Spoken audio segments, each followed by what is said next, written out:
Hey everybody, I'm Tracy Brown here, your somatic nutrition dietitian and intuitive eating and body image specialist. And I want to talk about food. You can call them food ruts, you can call them food jags, like they call them with toddlers, of eating the same thing over and over again. That's not uncommon, obviously, in human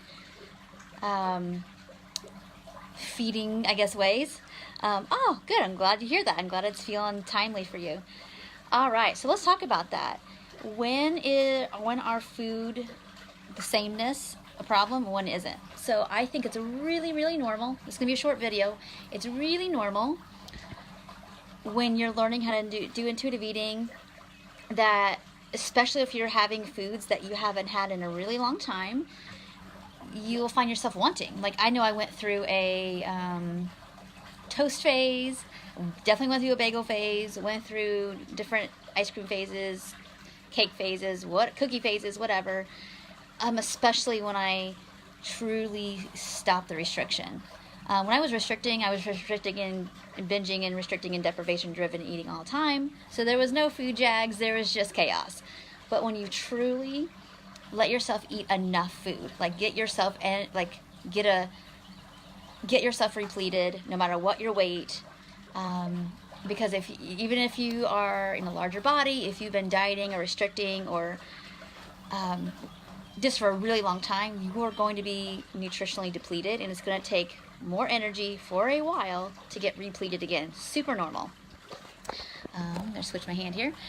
So once that's done, you might find that once you keep eating with full permission, once that's done, it's kind of like it's an overlapping process. So if you're eating more food and you're noticing food like preferences, it could be like, oh, I really want to eat this to get my food needs met, and I really like it, and is it okay that I'm eating 6 bagels a day, which I totally did for many weeks.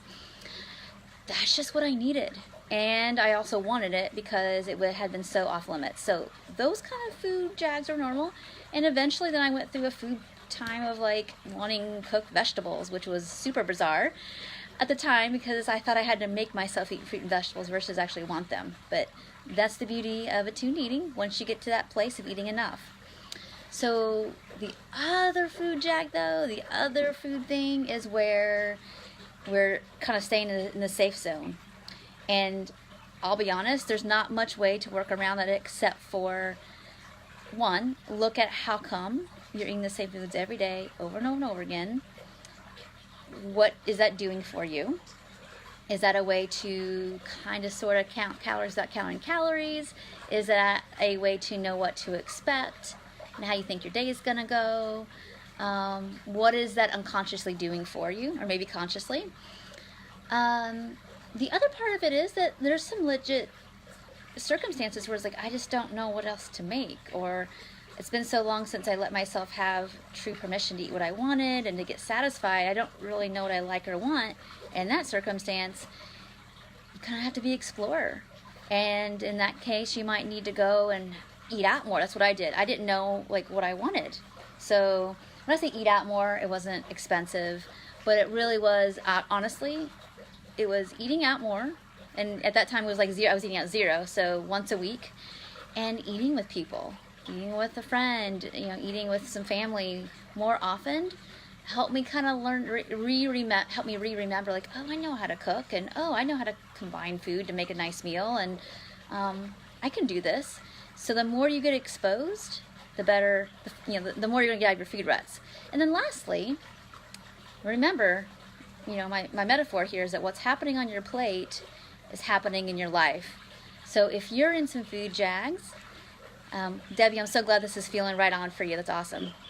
I want you to be thinking about like, how does this apply to you, and what are we going to do with that?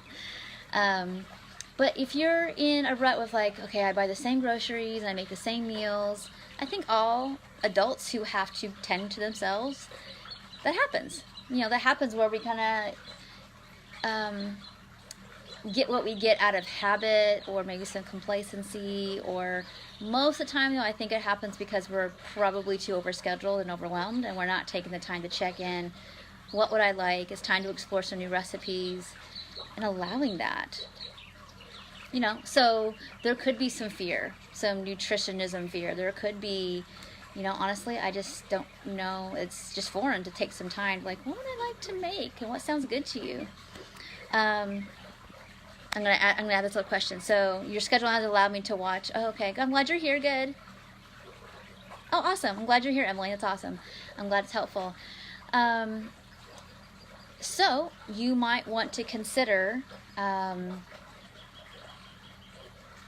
getting a non-diety cookbook. You might want to consider, I'm going to put a link down below. I've put together a couple, when I say meal planning, it's not really meal planning. It's just like, okay, cook some food and here's how you can use leftovers and like a little chart. But it's really pretty and the recipes are really good. And I'm, again, a repurposed kind of cooker. And I don't like to cook every single day, so I like to have leftovers. That's how I roll. That's how I manage to kind of try to get some variety in my family's intake as well. And so I'll be happy to share some of those that we've made. You know, and I have one for sure I can give you, and there's a couple more we're making pretty and all that. So I'll get those, you know, put those below so you can link and get some ideas. But mostly, and I'll share my own personal experience, when I get in a rut with meals, it's because it's time. I'm not taking time to like really tune in to like, cause I can cook and I know how to make meals. It's just taking the time to like, okay, what do generally we all kind of like, and what is something maybe I haven't made in a while, or whatever.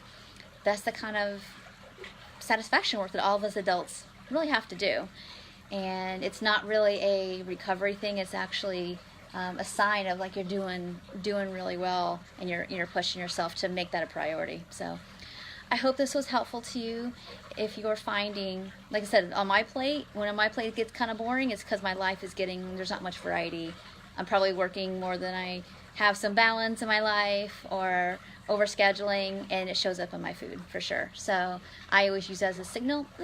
I usually like salmon, I'm so sick of salmon, don't want to eat it, but I have it in my fridge, what am I going to do? That's usually a sign.